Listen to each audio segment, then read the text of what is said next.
There are some dates you remember forever. Not because they were beautiful, but because they broke you. For me, it was our anniversary, the one night that was supposed to be about celebrating love, loyalty, and years of shared memories.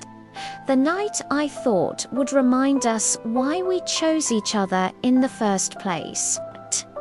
Instead, it became the night I discovered his affair. And what hurts the most isn't just what I saw. It's how calmly my life fell apart, while the rest of the world just kept going on as if nothing had happened. Our anniversary was never just a date on the calendar. It was ours. Every single year, no matter how busy life became, we protected that night. No phones, no excuses. Just us. I would spend weeks planning everything in advance. The dress, the dinner, all the little details that said, "I still choose you." And he always smiled when I did that. He'd tell me I cared too much. I thought that was love. I didn't know it was just indifference hiding behind comfort. That year felt different though. Not bad, just distant. He was physically there, but not really present. Laughing a second too late, checking his phone a little too often. Still, I told myself the same lie we all do. Every marriage has its phases. I wanted to believe we were just tired. I had absolutely no idea we were already broken. That night, I dressed carefully, not to impress strangers, and not for attention, but for the man I married.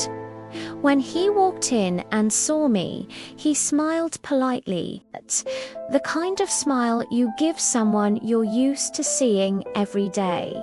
He handed me flowers, roses. I remember thinking, well, at least he tried. We went to dinner. The restaurant was warm, quiet, and romantic. Couples were everywhere. Laughter, anniversary candles. He raised his glass and said, "Happy anniversary." His voice didn't shake. Mine almost did. On the drive home, he received a message. He glanced at his phone really quickly, then locked it. I didn't ask, and that was my mistake. The discovery wasn't dramatic. There was no screaming, no big scene, just a small moment that felt too wrong to ignore. After we got home, he said he needed to step out for a bit, something about work, an emergency. On our anniversary, I watched him grab his keys like it was completely normal. Something in my chest tightened. I didn't follow him. I didn't confront him. I did something worse. I checked his phone, and that's when my world shifted. I didn't need to read everything. One message was enough. A name I recognized. Words no wife should ever have to see. Plans that didn't include me. My hands started shaking. Not violently, just quietly. It was like my body was trying to protect me from what my mind already understood. This wasn't a mistake. This wasn't some kind of confusion. This was a life he was living without me.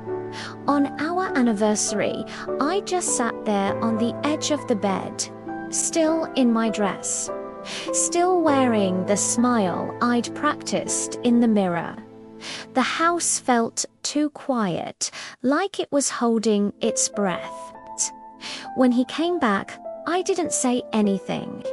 He kissed my forehead out of habit, not guilt. And that hurt more than anger ever could. I didn't sleep that night, not because I was crying, but because my mind would unstop asking one single question: how long have I been invisible? The days that followed were strange. I went to work. I answered emails. I smiled at strangers. And inside, something was dying. He acted normal. Too normal, he assumed I didn't know. And that was when I realized something truly terrifying. He never thought I was capable of finding out. Or even worse, he didn't think it mattered if I did. If you've ever felt this kind of quiet heartbreak, please know you're not alone. The journey to healing is long, but it starts with acknowledging the pain. Thank you for listening to my story. If it resonated with you, consider subscribing for more stories about finding strength after the storm. People always ask, why didn't you confront him immediately? Because I needed to understand who I was married to before I spoke. So I watched him. I saw how easily he lied, how effortlessly he switched between his two lives. And I learned that betrayal doesn't always look cruel. Sometimes it looks confident, even charming. And that realization, that cold truth, changed me forever. The loneliest part wasn't being cheated on. It was realizing I was grieving completely alone. He wasn't confused. He wasn't torn between two worlds. He was comfortable, and in his comfort, I became disposable. So I stopped asking for affection. I stopped waiting for him to notice me. I started noticing myself instead. One night, he turned to me and asked if something was wrong. I looked at him, really looked at him, and I realized he didn't deserve my emotions. He didn't deserve my pain or my anger. So I just said, I'm just tired. And that was the moment everything shifted. Not because I forgave him, but because I stopped explaining myself to someone who didn't deserve an explanation. While he continued his affair, thinking I was oblivious, I started rebuilding quietly. I saved money. I documented messages. I prepared myself emotionally. I wasn't planning for revenge. I was planning for freedom. Because the strongest people don't always explode. They make a plan and they exit. The truth always finds its way out, not through loud arguments or dramatic screaming matches, but through patterns that collapse under the weight of their own lies. He became careless. She became impatient. And one day, they were exposed. Not by me, by themselves. He finally cried, but not because he hurt me. He cried because he lost control of the narrative, the story he'd been telling himself and everyone else. He said he was sorry, that it didn't mean anything. But affairs don't destroy marriages. Indifference does. And that had been there long before the betrayal ever started. In our final conversation, I didn't argue. I didn't yell. I just listened. And then I said the one truth he never expected to hear. I found out on our anniversary night the color drained from his face. Because in that single moment, he finally understood that I had been awake, fully aware the entire time. I didn't take revenge. I took my dignity. I left with my head held high, my heart scarred, and my silence intact.